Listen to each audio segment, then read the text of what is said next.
जब तो ले आइयो। माँ शक्ति। आज स्वाध्याय चिंतन का हमारा क्रमांक है 859। दिन सोमवार, तारीख 12 फरवरी 2024। और आज हमारे बीच में आदरणीय विनय कक्कड़ जो एडवोकेट हैं। और आज आपका जो विषय आपने लिया है वो है विचार को नष्ट नहीं किया जा सकता, ना राइफल से ना तलवार से। आप ज्यादा समय ले लेते हो, आदरणीय विनय कक्कड़ जी से निवेदन करते हैं कि आज का उद्बोधन जारी करें। आदरणीय विनय कक्कड़ जी। धन्यवाद अरविंद जी। आइए मेरे साथ गायत्री मंत्र। ओम भूर्भुवः स्वः तत्सवितुर्वरेण्यं भर्गो देवस्य धीमहि धियो यो नः प्रचोदयात्। उस प्राण स्वरूप, दुख नाशक, सुख स्वरूप, श्रेष्ठ, तेजस्वी, पापनाशक, देव स्वरूप परमात्मा को हम अपने अंतःकरण में धारण करें। वह परमात्मा हमारी बुद्धि को सन्मार्ग की ओर प्रेरित करे। वह परमात्मा हमारी बुद्धि को सन्मार्ग की ओर प्रेरित करे। ओम गुरु ब्रह्मा, गुरु विष्णु, गुरु देवो महेश्वर, गुरु साक्षात पर ब्रह्म तस्मै श्री गुरुवे नमः। ओम अखंड मंडलाकारं व्याप्तं येन चराचरं तत्पदं दर्शितं येन तस्मै श्री गुरुवे नमः। मातृवत लालयित्री च पितृवत मार्गदर्शिका नमोस्तु गुरु सत्ताय श्रद्धा प्रज्ञा युता चया। ओम श्री गुरुदेवाय नमः। ओम श्री गुरुदेवाय नमः। ओम श्री गुरुदेवाय नमः। ओम अस्तो मा सद्गमः तमसो मा ज्योतिर्गमः मृत्योर्मा अमृतम गमः। ओम विश्वानि देव सर्वितर दुरितानि परासु यद भद्रम तन्यासु। ओम शांति शांति शांति सर्वारिष्टसु शांतिर्भवतु। देवतुल्य भाइयों बहनों, आज का विषय है जी, आपके यहाँ पीछे आवाज आ रही है बैकग्राउंड में। हैं जी, आपके बैकग्राउंड में आवाज आ रही है, पीछे से आवाज आ रही एक अरे थोड़ा चुप कर जाओ, आवाज आ रही है तुम्हारी। है।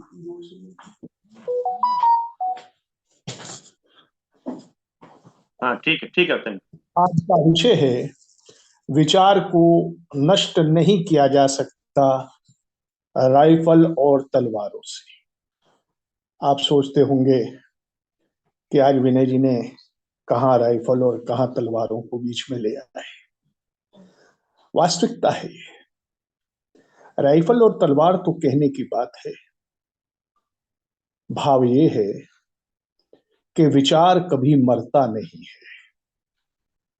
कितना भी मारने की कोशिश कर लो किसी भी विचार को, वह विचार कभी मरता नहीं है।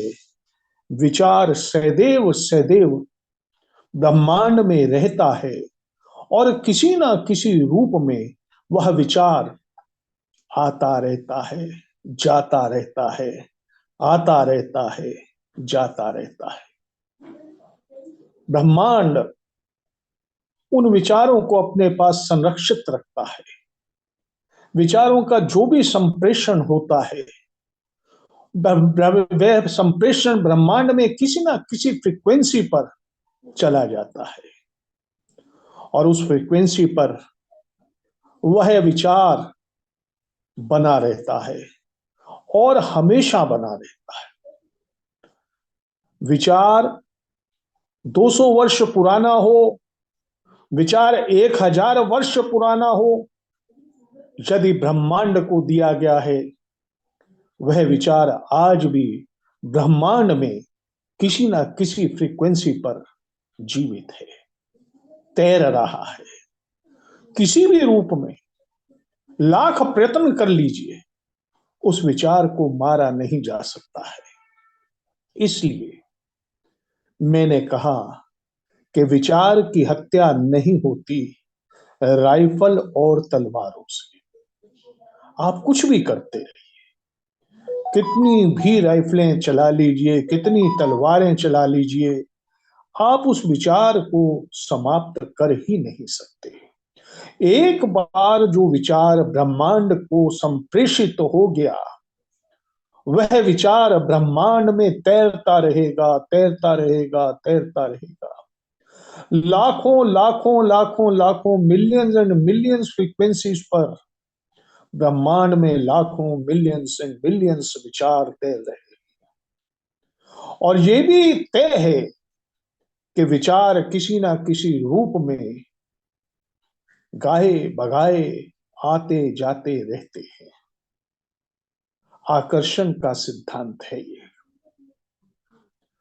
मैं एक बात बहुत स्पष्ट कर दूं, आज की इस चर्चा में मैं जो भी उदाहरण दूंगा वह मात्र उदाहरण के तौर पे लीजिएगा, गुण दोष पे उसके मत जाइएगा, क्योंकि आज के इस विषय में उदाहरण देने परम आवश्यक हैं।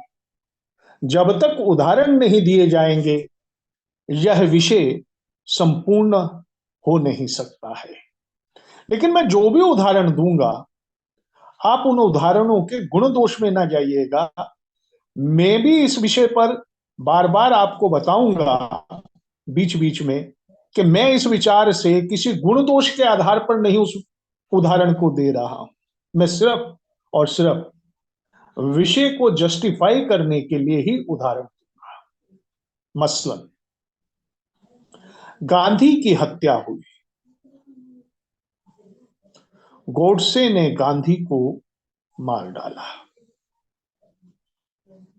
पर गांधी तो मर गया, गांधी की विचारधारा नहीं मरी।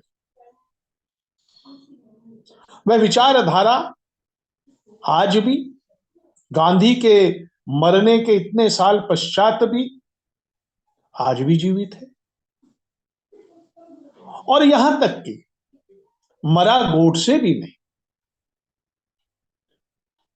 गोडसे की भी विचारधारा जीवित है। यह अलग बात है कि गांधी की विचारधारा कितनी फ्रीक्वेंसी पर जीवित है, कितनी तीव्र फ्रीक्वेंसी पर जीवित है, और गोडसे की विचारधारा कितनी तीव्र फ्रीक्वेंसी पर जीवित है। लो है या तीव्र है, विषय अलग है, परंतु ना गांधी की विचारधारा मरी और ना गोडसे की विचारधारा मरी। हिटलर ने अपने आप को, अपनी ही लीला को समाप्त कर लिया। लोगों ने समझा हिटलर मर गया, हिटलर के साथ उसकी विचारधारा भी क्या मर गई। नाजीवाद, नाजीवाद, जिस नाजीवाद के तहत हिटलर ने 70 लाख से ज्यादा लोगों को, यहूदियों को मार डाला था, लेकिन क्या वो नाजीवाद मर गया? नाजीवाद तो आज भी जीवित है, किसी ना किसी रूप में नाजीवाद जीवित। हिटलर तो मर गया, हिटलर एक विचार दे गया नाजीवाद का, आज वो नियो नॉजिज्म के नाम से जीवित है। आज वो विचार जो है वो नियो नॉजिज्म के नाम से जीवित है। आज उस विचार को नियो नॉजिज्म के नाम से जाना जाता है। विचार तो वो भी जीवित है। नए नए नियो नाजीज आज पैदा हो रहे हैं और वो उस विचार की पताका को उठा करके चल रहे हैं। विचार तो नहीं मरा। बहुत कोशिश करी जर्मन वालों ने कि हिटलर को भुला दिया जाए, याद ही ना किया जाए हिटलर। वह उनके लिए वह काला अध्याय था, लेकिन उन्होंने उस काले अध्याय को भुलाने का बहुत प्रयास किया, परंतु हिटलर वहां भी समाप्त नहीं हुआ। हिटलर वहां भी समाप्त नहीं हुआ, क्योंकि उसकी विचारधारा समाप्त नहीं हुई। जिस समय हिटलर हॉलोकास्ट कर रहा था वो वाला, उस समय बहुतता में लोग उसके साथ थे। लेकिन उस समय भी उस विचार के विरोध में एक और विचार पैदा हो रहा था, और वो विचार था कि हिटलर गलत कर रहा है। बहुतता कह रही थी कि हिटलर सही कर रहा है। विचार गलत वाला भी रहा, विचार सही वाला भी रहा। कोशिश करी गई, बहुत कोशिश करी गई कि हिटलर के विचारों की छाप जर्मन पे ना पड़े हिटलर के बाद, पर नाजीवाद नहीं मर सका। नियो नाजीइज्म के नाम से आज वहां पर जर्मन में फिर इस बात की बड़ी गहनता से चर्चा है, संशोधित रूप में, जो हिटलर का नाजीवाद था उसकी। गांधी, गांधीइज्म, गांधी की विचारधारा एक लंबे समय तक इस देश में उस विचारधारा को लोगों ने मान्यता प्रदान की, और आज भी उस विचारधारा को मानने वाली एक बहुत बड़ी संख्या है। लेकिन जिस समय गांधी की हत्या हुई तो एक विचार निकल के आया जो समाज में संप्रेषित हुआ कि संभवतः गोडसे ने गांधी को किन्हीं सही कारणों से मारा है। उस विचार के साथ भी लोग खड़े होने चालू हुए, इसलिए गोडसे भी जीवित रहा, मरा गोडसे भी नहीं। यानी कि विचार जो है, एक बार जो विचार समाज को संप्रेषित हो जाता है, ब्रह्मांड उस विचार को रिसीव कर लेता है, और ब्रह्मांड उस विचार को रिसीव करके किसी डस्टबिन में नहीं डाल देता है। ब्रह्मांड उस विचार को रिसीव करके समाप्त नहीं कर पाता है। वह विचार ब्रह्मांड में तैरता रहता है, तैरता रहता है, तैरता रहता है। कभी भी जिस प्रकार से ज्वालामुखियों की बात होती है, ज्वालामुखी कभी सो जाते हैं, सुप्त हो जाते हैं, और सबते कभी जागरूक हो जाते हैं, और उनमें से लावा फूट पड़ता है। विचार सबते सबते वो विचार जो इतने वर्षों तक ब्रह्मांड में तैरता रहा, वो एकदम से फिर पकड़ में आ जाता है, और वह विचार फिर से लौटकर उसी समाज में उसी प्रकार से आ जाता है जैसे कि वो अपने ओरिजिनल रूप में समाज में उस समय आया था।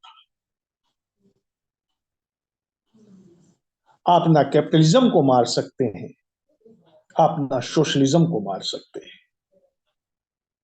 साम्यवाद देशों से खत्म हो गया, साम्यवादी देशों ने ही साम्यवाद को त्याग दिया, पूंजीवाद की तरफ बढ़ चले।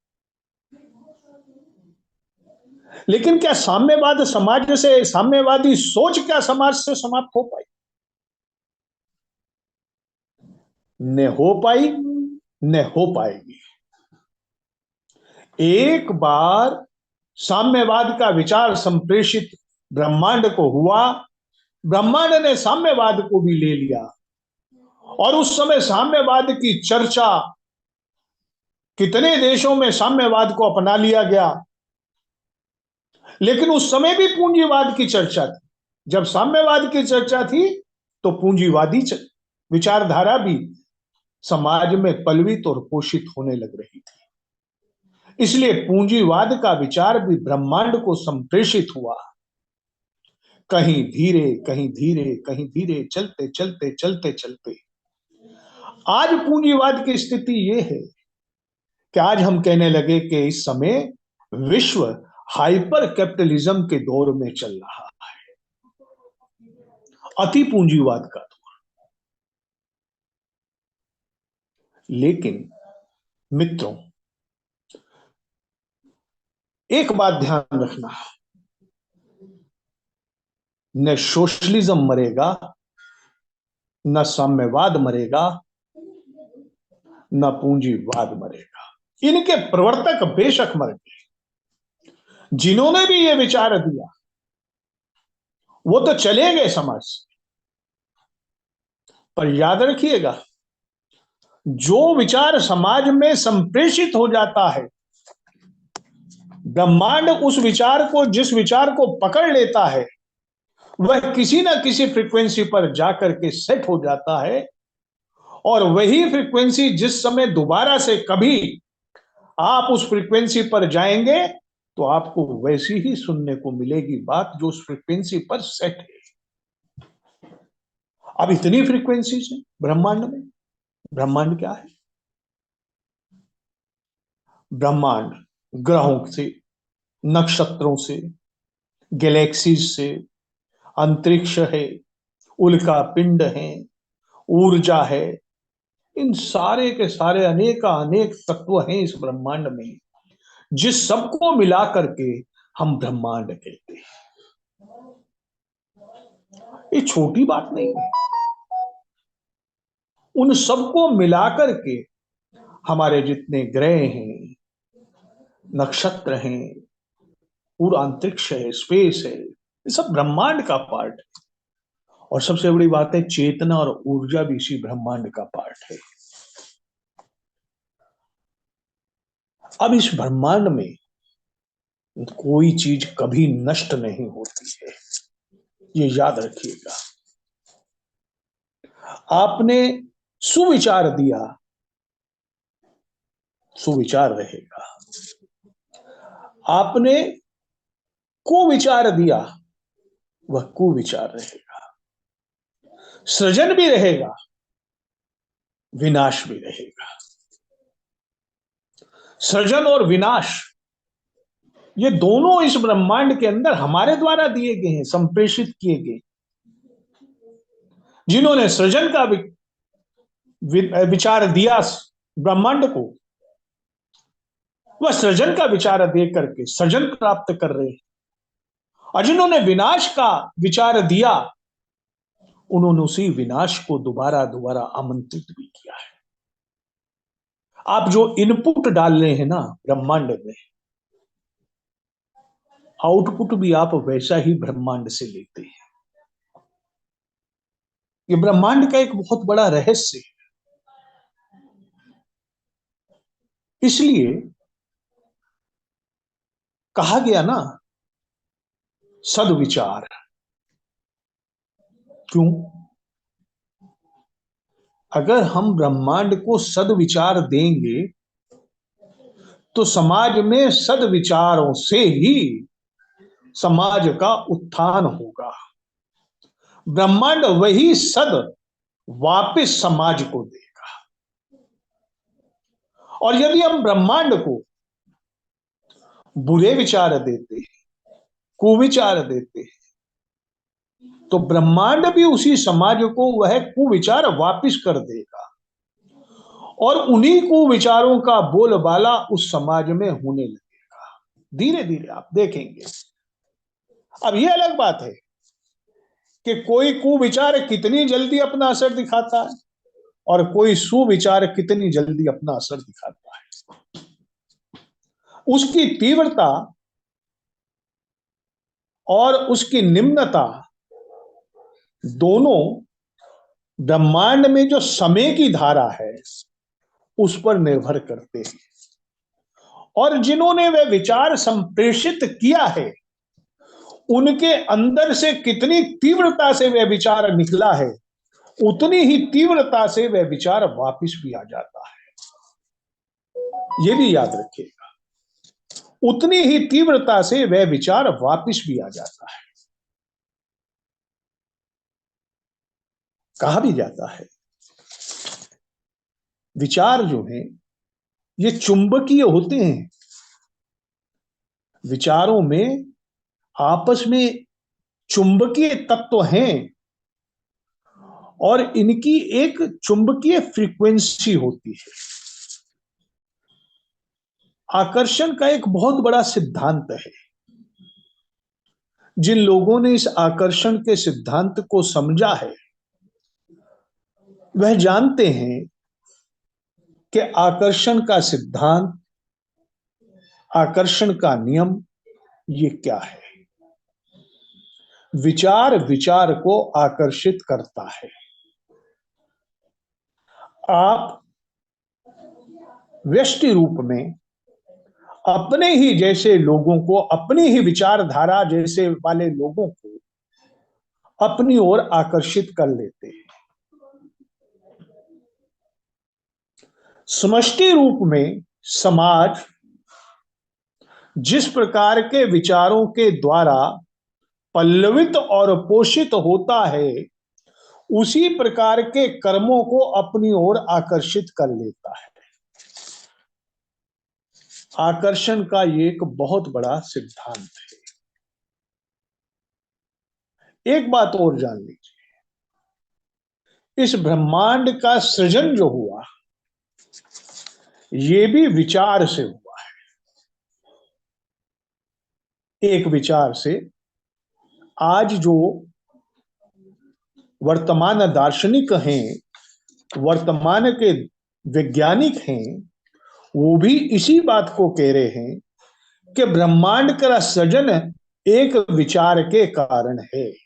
कोई ना कोई विचार, उसके द्वारा ही ब्रह्मांड का सृजन हुआ। लेकिन भारतीय मनीषा ऐतरेय उपनिषद में इस बात को बहुत पहले कह चुकी कि ब्रह्मांड का सृजन ब्रह्मा जी के एक विचार से हुआ। एको अहम बहुश्यामि, मैं एक हूं, अनेक होना चाहता। यहां से उन्होंने पिंड का निर्माण, पिंड से आगे बढ़ते बढ़ते ये सारा निर्माण सृजन इस प्रकार से होने लगा। तो जब विचार से ही सृजन हुआ, विचार से ही ब्रह्मांड का निर्माण हुआ, तो आप समझ सकते हैं कि विचार शक्ति, उसकी प्रबलता, उसकी संपूर्णता वह क्या हो सकती है, वह क्या हो सकती है। आपने जिस प्रकार के विचारों से समाज को पल्लवित और पोषित किया है, समाज वैसा ही बनता चला जाएगा। समाज वैसा ही बनता चला जाएगा। आप देखिए दास प्रथा।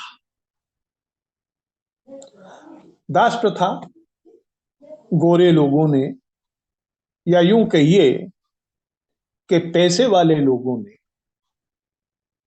जिस समय ये सोचा कि खेती बाड़ी को और उन्नत कैसे किया जाए, तो उन्हें बलिष्ठ लोगों की आवश्यकता पड़ी, जो बल में बलवान हो और उनसे पशु की तरह से काम लिया जा सके। यूरोप में, यूएस में इस दास प्रथा को चर्च का भी सहयोग मिला। धर्म ने भी वहां पर सहयोग किया इसके लिए, और यह दास प्रथा का विचार बड़ी तेजी से वहां फैलने लगा। हजारों लाखों दास वो बोली लगा लगा करके लाने लगे, और उन्होंने उन दासों से जो था सारे काम लेने प्रारंभ करे।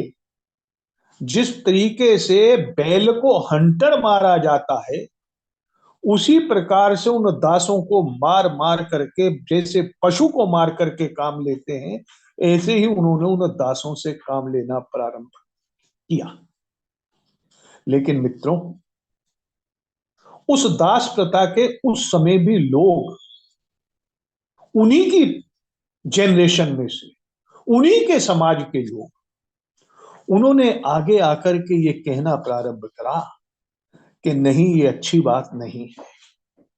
दास प्रथा मनुष्यता पर एक अभिशाप है। इस दास प्रथा को समाप्त होना चाहिए। मनुष्य मनुष्य को हंटर से मारे, मनुष्य मनुष्य को बैल की तरह से, पशु की तरह से हांके, ये किसी भी प्रकार से न्यायोचित नहीं है। ठीक है, उस समय उनकी संख्या कम थी। बहुतता वाले जो थे विचार, वो दास प्रथा के समर्थक वाले विचार थे। इसलिए समाज में दास प्रथा बलवती होती गई। लेकिन बहुत कोशिश करके भी जो समर्थक विचारधारा थी, विरोधी विचारधारा को समाप्त नहीं कर पाई, क्योंकि विरोधी विचारधारा भी उसी प्रकार से ब्रह्मांड में तैर रही थी जिस प्रकार से समर्थक विचारधारा ब्रह्मांड में तैर रही थी। और धीरे धीरे धीरे धीरे उसकी भी तीव्रता बढ़ी, उसकी भी जो आतुरता थी वो बढ़ी, फ्रीक्वेंसीज तीव्र हुई उसकी, और उसकी फ्रीक्वेंसीज तीव्र होते होते यहां तक हो गया कि उन यूरोपियन देशों को, अमेरिका जैसे देश को दास प्रथा के खिलाफ नियम बनाने पड़े, कानून बनाने पड़े। घोषित रूप से कहा गया कि दास प्रथा समाप्त कर दी जाती है। लेकिन दुर्भाग्य की बात एक और हुई। कहा तो गया कि दास प्रथा समाप्त कर दी जाती है, परंतु वो समर्थक विचारधारा जो न्यूनता पर आ गई थी वो समाप्त तो नहीं हुई। बदले हुए रूप में आज भी कहीं ना कहीं बॉन्डेड लेबर चल रही है। आज भी बदले हुए रूप में पोषित लोग, जो पैसे वाले लोग हैं, वह शोषण कर रहे हैं। मनुष्य का शोषण कर रहा है। क्यों? क्योंकि विचार एक बार दे दिया आपने ना ब्रह्मांड को, या तो ये विचार दिया ही ना जाता, ये विचार दिया ही ना जाता। परंतु जब एक बार विचार दे दिया तो विचार समाप्त तो नहीं होगा, मरेगा नहीं वो।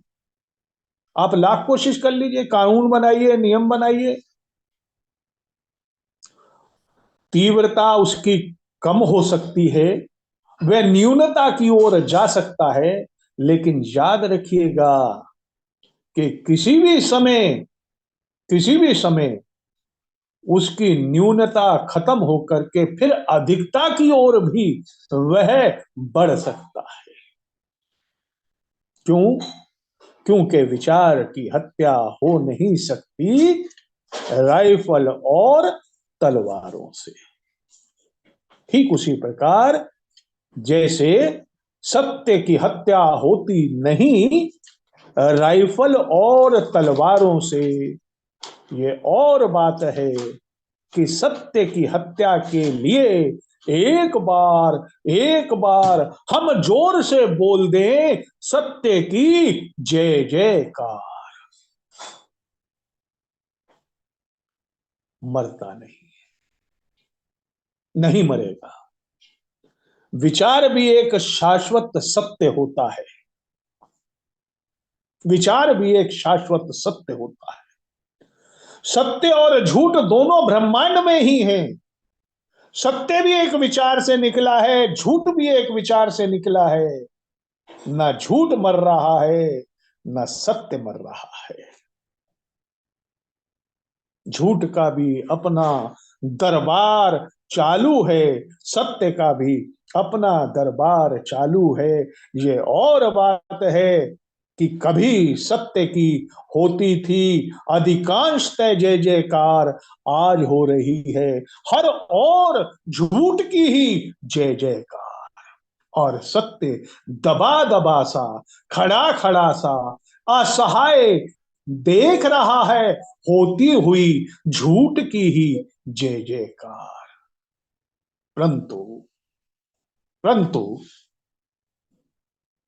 सत्य कुचला नहीं जाएगा, सत्य कभी भी मारा नहीं जाएगा, क्योंकि विचार तो सत्य का भी उसी ब्रह्मांड में उसी फ्रीक्वेंसी पर घूम रहा है जिस फ्रीक्वेंसी पर अन्यथा कहीं झूठ का विचार घूम रहा है। इसलिए विचारों की हत्या कभी नहीं होती है। इस बात को हमें हमेशा याद रखना होगा कि विचार की हत्या कभी नहीं हो सकती है। इसीलिए समाज में कहा जाता है, व्यष्टि रूप से भी और समष्टि रूप से भी, कि आप सुविचारों की ओर बढ़े। क्यों क्यों सुविचारों की ओर बढ़े? क्योंकि बड़ा साफ है, आप समाज में जो दे रहे हैं वही आपको वापस मिलने वाला है। आप व्यक्तिगत रूप से ये जान लीजिए, व्यक्तिगत रूप से भी यदि आप किसी को गाली दे रहे हैं ना, तो कहते हैं ना, वह गाली आपको वापस मिलेगी।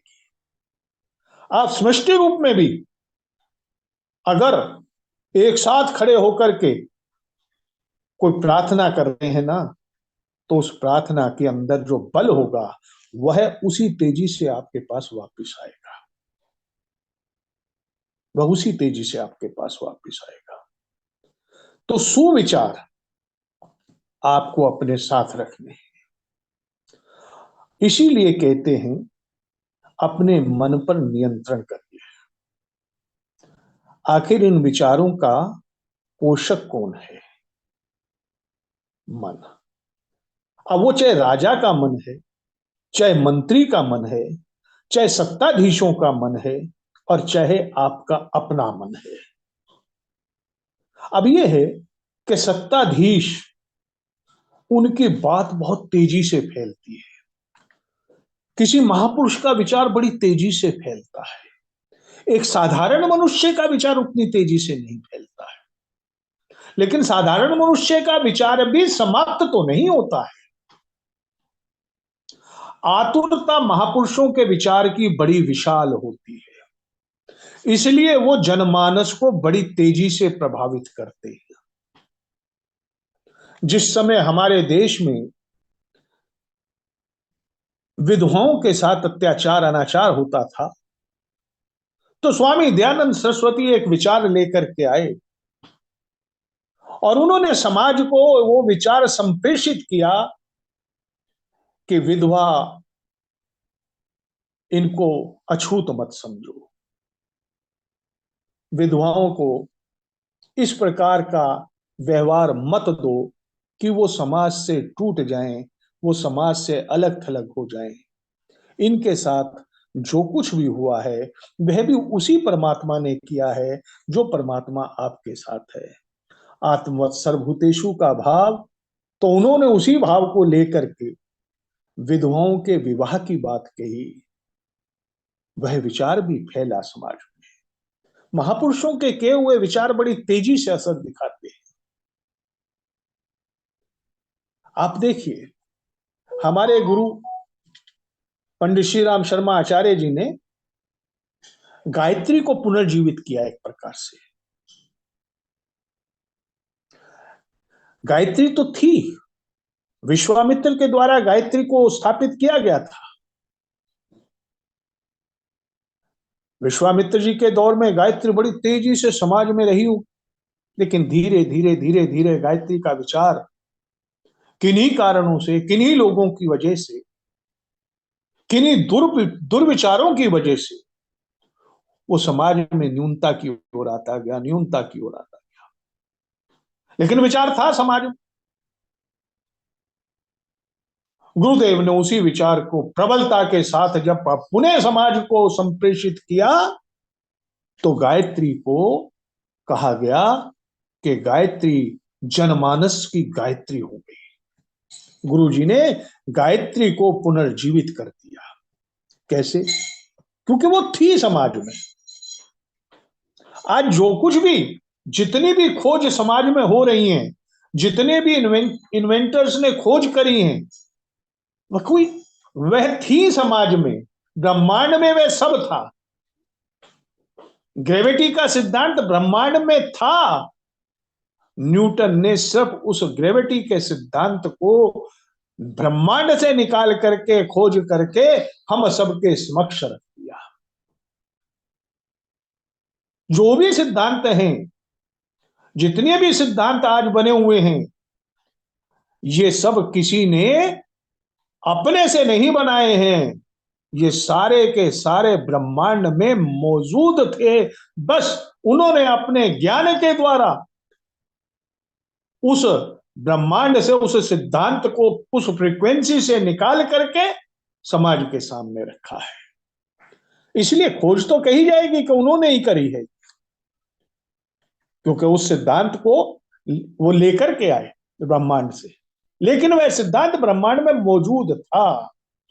कोई ये कहता हो कि ग्रेविटी का सिद्धांत ब्रह्मांड में नहीं था, वो गलत है। हमारे वेदों में ग्रेविटी के सिद्धांत के बारे में भी चर्चा बहुत पहले आ चुकी है, बहुत पहले आ चुकी है। इसलिए कहा यह जाता है कि यदि आप समाज को बुराई की ओर लेकर जाना चाहते हैं, राष्ट्रों को तबाही की ओर लेकर के जाना चाहते हैं, यदि आप जनमानस को तबाही की ओर लेकर के जाना चाहते हैं, तो प्रलयकारी विचारों का संप्रेषण करिए। बहुत सारे लोग करते हैं, तबाही वाले विचारों का संप्रेषण करिए, लेकिन महापुरुष वो इनसे बचते हैं। वो कहते हैं अच्छे विचारों का संप्रेषण समाज को करना चाहिए। इसलिए उन्होंने कहा कि आप बुरे विचारों को अपने भीतर स्थान न दें। यदि आपके भीतर कोई, आपके दिमाग में कहीं से कोई बुरा विचार आ रहा है, तो नियंत्रण करिए उस पर। बहुत प्रबलता से कहते हैं महापुरुष, नियंत्रण करिए उस पर, नियंत्रण करिए उस पर। अब आप देखिए, बाबर ने समझा होगा कि मैंने राम मंदिर तोड़ दिया, लेकिन क्या राम मंदिर के टूटने से वह विचार समाप्त हो गया? आज वो राम मंदिर पुनः प्रतिष्ठित हो गया। समय ही तो लगा, लेकिन ये तो बात थी कि यहां हमारे राम थे, और जिस मंदिर को तोड़ा गया, इसका विनाश किया गया, और उसके साथ एक विचार कौंधा कि इस मंदिर का पुनर्निर्माण होना चाहिए। और इतनी तेजी से धीरे धीरे करते करते करते एक समय ऐसे आया, वो विचार पूरे समाज में अपना अपना स्वरूप बनाता चला गया, और पूरा समाज उस विचार के साथ खड़ा हो गया। और आज आप उसका रूप देख रहे हैं, आज आप उसका रूप देख रहे हैं। सोचा भी ना होगा, वो तो जो मर गए वो सोचते भी ना होंगे कि कभी दोबारा भी ऐसा होगा कि जो हम तोड़ के जा रहे हैं वही पुनः निर्माण हो जाएगा। कहते हैं कृतम लोके पुरुषो अभिजायते, हम स्वयं अपने परिस्थितियों का निर्माण करते हैं। और वह किस प्रकार से निर्माण करते हैं? हम विचारों से अपनी परिस्थितियों का निर्माण करते हैं। साहसपूर्ण विचार आपके भीतर साहस पैदा करते हैं, कायरता के विचार आपके भीतर कायरता पैदा करते हैं। जिस समय गुरु गोविंद सिंह ने देखा कि मुगलों की सेना तो बहुत बड़ी है और मेरे पास तो मुट्ठी भर सिपाही हैं, तो उन्होंने एक विचार संप्रेषित किया, 1.25 लाख से 1 लाख। अरे मेरा तो एक एक जो है वो 1.25 लाख से लड़ जाए। और लड़े उस विचार के बाद। वह ओजस्वी विचार था, उसने समाज को ओज प्रदान किया और बड़ी तेजी से वो समाज के अंदर फैला और वो मुट्ठी भर लोग बड़ी से बड़ी सेना को हराने में सक्षम हो पाए। कायरता के विचार कायर बनाते हैं, शौर्य के विचार मनुष्य को शूरवीर बनाते हैं। और जिस समय ये विचार सामूहिक रूप से चलते हैं, सामूहिक रूप से समाज शूरवीरों का समाज कहलाता है और कायरों का समाज कायरों का समाज कहलाता है। भारतीय मनीषा ने इस विचारधारा को कि ब्रह्मांड के पास जो विचार जाता है वह ब्रह्मांड उसके अंदर उसको जीवित किसी ना किसी रूप में रखता है, किसी डस्टबिन में नहीं डालता है, उस विचार को मारा भी नहीं जा सकता है। इसलिए हमारे वैदिक मंत्रों में शिव संकल्प सूत्र आए। इसलिए बहुत पहले यजुर्वेद में, शुक्ल यजुर्वेद में शिव संकल्प सूत्र दे दिए गए कि आप अपने कल्याणकारी संकल्प रखें। आपके संकल्प कैसे हों? वह कल्याणकारी संकल्प हो। क्योंकि भारतीय मनीषा जानती थी इस बात को कि यदि अकल्याण इसके अंदर समाज में फैलेगा तो यह समाज कल्याण की ओर नहीं बढ़ेगा। ब्रह्मांड इनको अकल्याण से अकल्याण ही करेगा, इनका कल्याण कभी नहीं हो सकता। और जब कल्याणकारी विचार समाज के अंदर संप्रेषित होंगे तो समाज कल्याण की ओर बढ़ेगा। एक दूसरे का हाथ पकड़ करके, एक दूसरे का कल्याण करते हुए सब कल्याणकारी सोच रखेंगे। इसलिए उन्होंने कहा शिव संकल्पमस्तु, तन में मनः शिव संकल्पमस्तु। इस ईश्वरीय संकल्प को उन्होंने कहा कि हम सबको, समाज में रहने वाले प्रत्येक व्यक्ति को तन में मनः शिव संकल्पमस्तु इसका घोष करना चाहिए। हे ईश्वर, मेरा यह मन कल्याणकारी संकल्पों से भरा हुआ हो, प्रेरित हो। मेरे इस मन में किसी के लिए दुर्भावना ना हो, सबके लिए कल्याण की बात हो। इसीलिए भारतीय मनीषा सर्वे भवन्तु सुखिना, सर्वे सन्तु निरामयाम, सर्वे भद्राणि पश्यन्तु मां कष्ट दुःख भोयेत की बात करती है।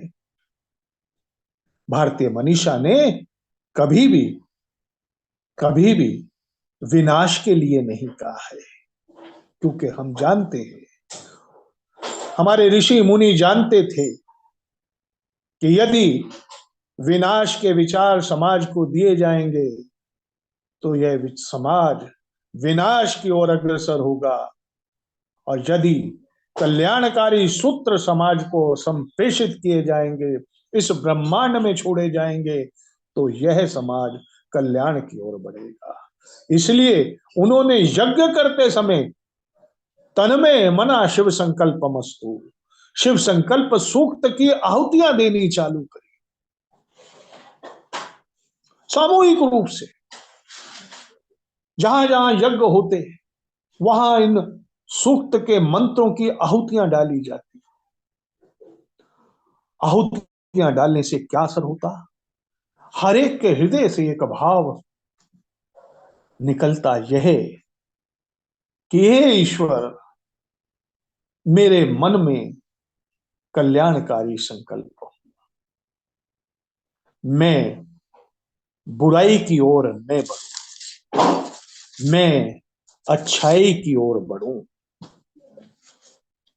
वह सूक्त कहता है, जिस मन से कर्मनिष्ठ एवं प्रज्ञावान मनुष्य यज्ञ आदि कर्तव्य कर्म करते हैं, धीर और गंभीर मनुष्य विचार विमर्श एवं विज्ञान आदि संबंधित कार्य करते हैं, जो अपूर्व हैं, अंतःकरण में विद्यमान हैं, ऐसा मेरा मन शुभ एवं कल्याणकारी संकल्पों से युक्त हो।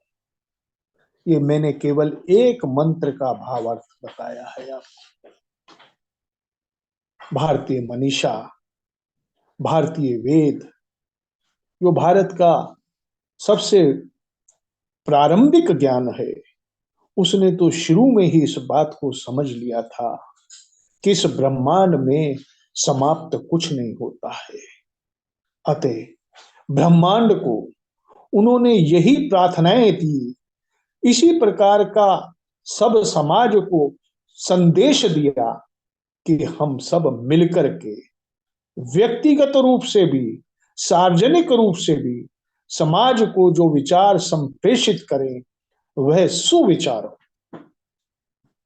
वह विचार सुविचार हो। इसी से समाज का कल्याण होता है। और आज आप देखते हैं कितनी सभ्यताएं मर गई, कितनी सभ्यताएं मर गई, परंतु मित्रों, हमारी सभ्यता, हिंदू सभ्यता, वैदिक सभ्यता, यह न मरी है, न कभी मरेगी, कभी नहीं मरेगी। इसमें कितने भी कुठाराघात आए, इसने कितने तूफान सहे, लेकिन यह सभ्यता अपना सीना तान कर खड़ी रही, आज भी खड़ी है। और वो सभ्यताएं जो ऐसे विचारों से पल्वित और पुष्पित नहीं थी, जहां पर विनाश के विचार थे, जहां पर प्रलय के विचार थे, कलह के विचार थे, वो सभ्यताएं धीरे धीरे क्षीण होती गई और समाप्त हो गई। भारतीय मनीषा ने, भारतीय अध्यात्म ने, हमारे वेदों ने हमें जो उपदेश दिए, हमें जो विचारों का ज्ञान दिया, वह ऐसी धरोहर दी है कि भारतीय सभ्यता कभी समाप्त नहीं होगी।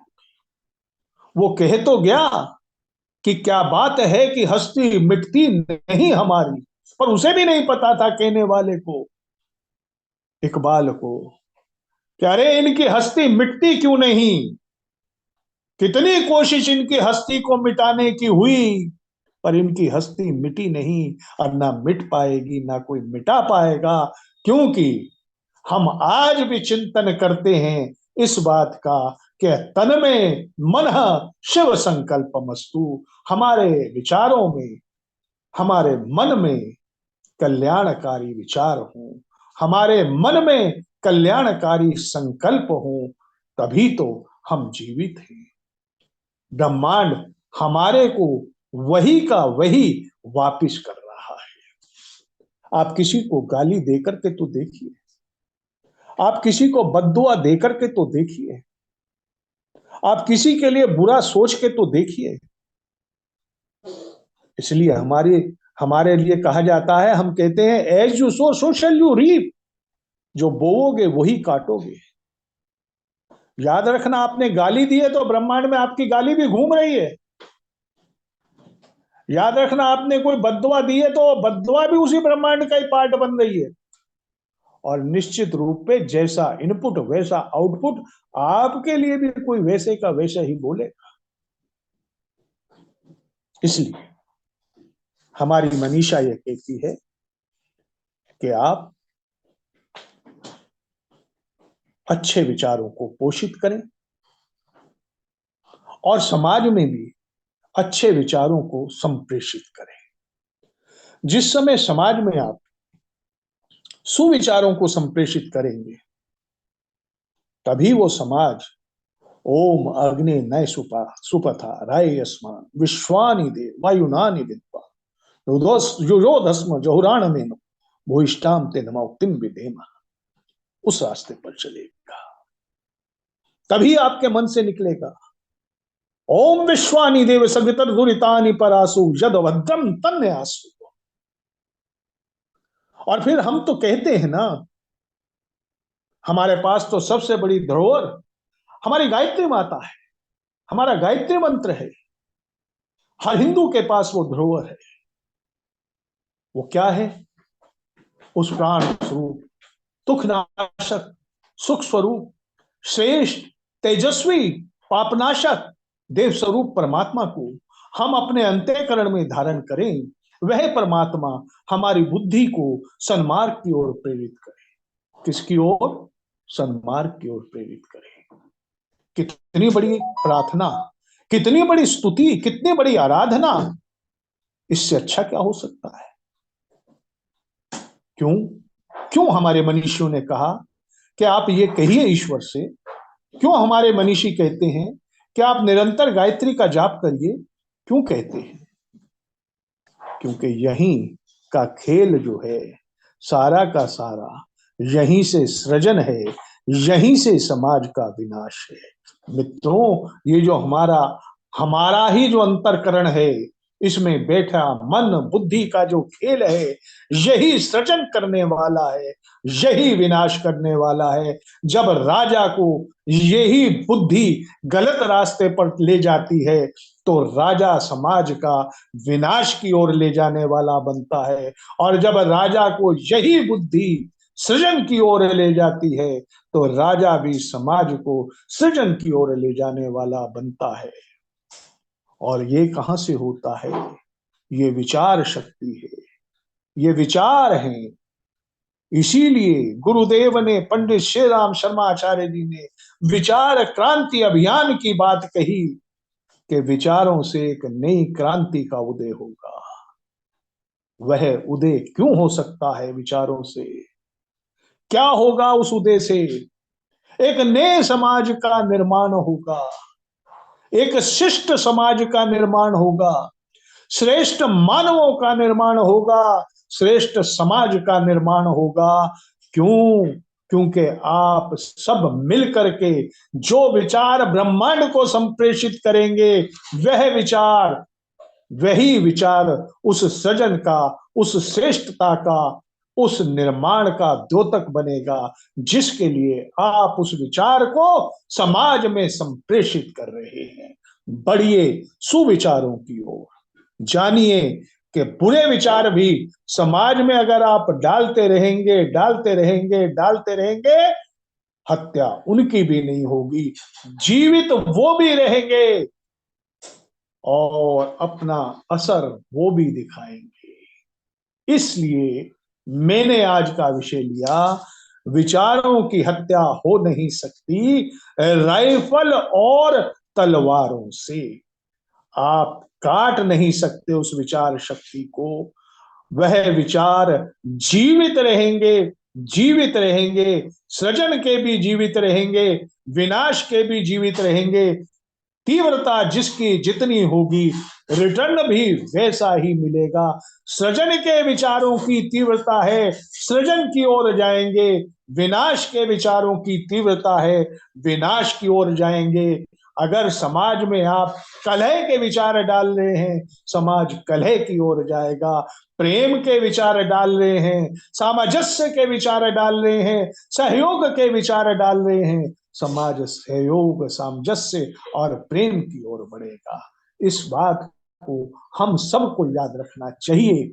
इसीलिए हम हमेशा इन बातों की चर्चा करते हैं कि सुविचार, सुविचार, सुविचार, और सुविचारों से ही सुमानव का निर्माण, सुविचारों से सुसमाज का निर्माण, सुसमाज के निर्माण से सुराष्ट्र का निर्माण, सुराष्ट्र के निर्माण से सुविश्व का निर्माण, सुविश्व का निर्माण।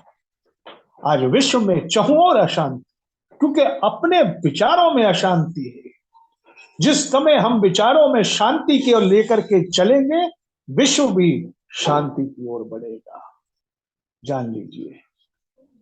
मैं अपनी बात को विराम दूंगा, ये कहते हुए कि आइए आज की इस चर्चा से इतना निश्चित करें, हम अपने अपने स्तर पर सुविचारों से मित्रता करेंगे, सुविचारों को अपने हृदय में स्थान देंगे। बुरे विचार हमारे पास ना आए, आने को हों तो उन्हें दूर कर दें।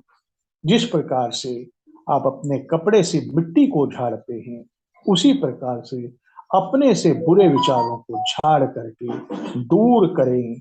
कर्म न बनने दें, विचार कर्म बनते हैं। ने बनने दें, ने बनने दें, ने बनने दें। तभी आप श्रेष्ठ समाज के निर्माण में आगे बढ़कर शिल्पकार बनेंगे उस श्रेष्ठ समाज के।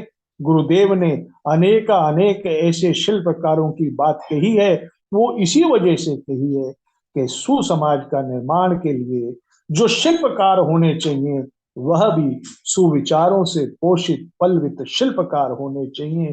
तभी एक अच्छे श्रेष्ठ समाज का निर्माण होगा। और हमेशा याद रखिएगा, विचारों की हत्या नहीं हो सकती, नहीं हो सकती, नहीं हो सकती। ठीक उसी प्रकार से सत्य की हत्या नहीं हो सकती, नहीं हो सकती, नहीं हो सकती। धन्यवाद। जय भारत, जय मां भारती। धन्यवाद आदरणीय विनय जी। आज आपने विचारों को नष्ट नहीं किया जा सकता विषय दिया। अब मैं आदरणीय देवी साहब से निवेदन करता हूँ कि दो सब धन्यवाद के दें, क्योंकि आज आदरणीय विनय जी को कहीं जाना है किसी आवश्यक कार्य से। आदरणीय देवी साहब।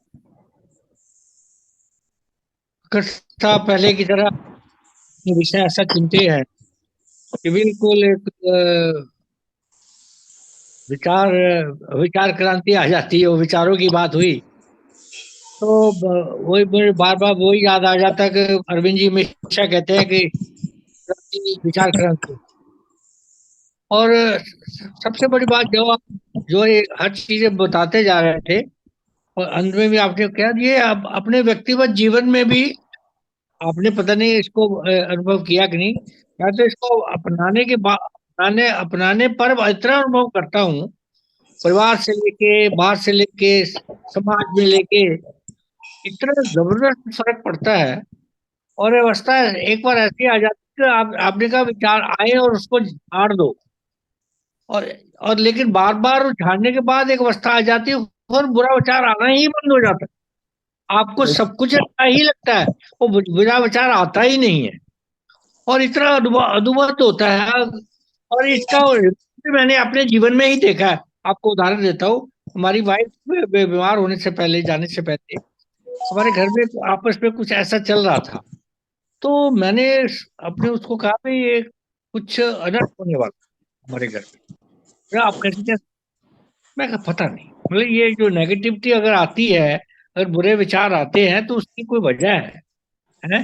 तो ये सच्चाई है। और अच्छे विचार आने से दुनिया इतनी आनंदमय लगती है कि मैं बता ही नहीं सकता। और ठीक है, साइंटिफिक स्टडीज आपने शिव संकल्प मंत्रों के बारे में बताया सारा। और इसकी स्टडीज मैंने ज्यादा बुक्स नहीं पढ़ी इसके बारे में, लेकिन ये प्रैक्टिकल तौर पे भी या व्यावहारिक तौर पे भी ये बिल्कुल सत्य है। और क्रांतियां जो भी आई हैं सब विचारों से आई हैं। चाहे स्वामी दयानंद की आप कहिए, चाहे किसी की भी कहिए, जो भी रिफॉर्म हुए हैं सब विचारों से ही आरंभ हुए। और मैं तो ये सोच रहा हूँ, आप हम छोटे स्तर पे हैं। आपके ये विचार अगर ज्यादा स्तर पे जाते रहे, ये विचारधारा सब में मिले, फिर विचारों की क्रांति चलेगी। फिर जरूरी नहीं है भाषण दे के, पार्टी लेके और ये एजुकेशन करके, सत्याग्रह करके ही होएगा। तो लेकिन सत्याग्रह भी एक तरह का विचारों का ही है। अब ये देखा जाए तो वो भी एक विचारों की एक टाइप ऑफ विचार ही है। और बहुत ही आपने एक बहुत अच्छा आज प्रवचन दिया है। और इसको हमारे इस स्वाध्याय चिंतन में बहुत कुछ ऐसे प्रवचन हुए हैं। मैं हमेशा से सोचता रहता हूँ कि ये बहुत छोटे स्तर पे आदान प्रदान हो रहा है। ये बड़े स्तर पे इसी का अगर विस्तार हो जाए, सब तक पहुंच, जितने लोगों तक पहुंच सके, इसका बहुत असर होगा। लेकिन वही वाली बात, हर चीज छोटे स्तर से शुरू होती है, एक एक करके, दो दो करके, बूंद बूंद करके सागर बनता है। तो हमें निराश नहीं होना चाहिए। आप कोई, हमें ये नहीं सोचना चाहिए भाई बहुत कम लोग इसको सुन रहे हैं, ये यूट्यूब पे भी जाता है तो बहुत कम लोग देखते हैं या क्या। लेकिन छोटी छोटी प्रक्रिया ही, छोटी छोटी प्रयत्न ही बड़े प्रयत्न में बदलती है। और वैसे ही माहौल बदल रहा है, काल चक्र चल गया है तो उसका भी असर हो रहा है। हो सकता है ये सभी अच्छे शुभ विचारों का ही असर है। और शिव संकल्प मंत्र तो है ही है, वो तो इतना सबसे महान मंत्र मैं तो बोलूंगा। वो तो मंत्र बोलते ही ऐसा लगता है वाकई कल्याणकारी सब चीज। वही स्वास्थ्य वाचन मंत्र में भी कल्याणकारी है उसमें भी तो कल्याणकारी वाली ही विचार रखें तो सबका भला होगा। सर्वे भवंतु वाली बात आ जाती है, सर्वे भवंतु सुखिनः वाली। बहुत बहुत धन्यवाद आपका, बहुत बहुत धन्यवाद। धन्यवाद आदरणीय देवेश साहब। विनय जी, जैसा कि गुरुदेव ने भी कहा है कि आने वाले वक्त के अंदर ना लहू काम करेगा ना लोहा काम करेगा, यानी कि ना तो कोई लड़ाई होगी ना लोहा काम करेगा, विचारों से विचार ही कटेंगे, एक विचार से ही दूसरे विचार कटेंगे। अब लड़ाइयाँ नहीं होंगी, कहीं ना कहीं जो होगा वो एक विचार जिसका प्रभावशाली होगा वही काट देगा उसके अंदर से। धन्यवाद बहुत बहुत धन्यवाद आदरणीय विनय कक्कड़ जी, आपने समय निकाल समय दिया। और जैसा कि विचार के साथ 3 बार उनके साथ अपनी बात को समाप्त करते हैं। आज का विचार, जिज्ञासा के बगैर न तो हम किसी का जिज्ञासा के बगैर ना हम किसी काम को सीख सकते हैं न लक्ष्य प्राप्त कर सकते हैं। जिज्ञासा के बगैर ना तो हम किसी काम को सीख सकते हैं न लक्ष्य प्राप्त कर सकते हैं। सुकरात ने कहा था, ज्ञान और जिज्ञासा सफलता के खजाने तक पहुंचने के मूल रास्ते हैं। सुकरात ने कहा था, ज्ञान और जिज्ञासा सफलता के खजाने तक पहुंचने के मूल रास्ते हैं। जिज्ञासा ही जीत का मार्ग प्रशस्त करती है। बिल्कुल जिज्ञासा ही जीत का मार्ग प्रशस्त करती है, यानी कि कोई ना कोई विचार या कोई ना कोई जिज्ञासा जब रहेगी उसी से जीत मिलेगी। आइए 3 बार उनका उच्चारण करते हैं।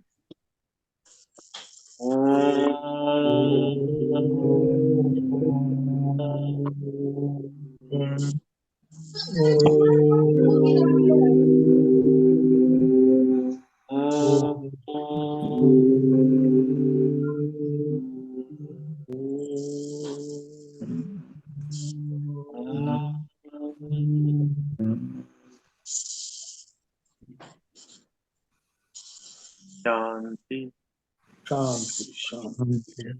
शांति। सभी को प्रणाम। सभी को प्रणाम।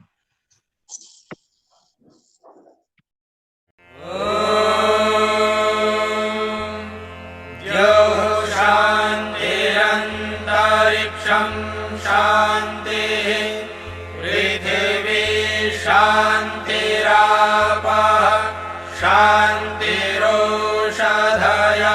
शान्तिः वनस्पतयः शान्तिर्विश्वे देवाः शान्तिर्ब्रह्म शान्तिः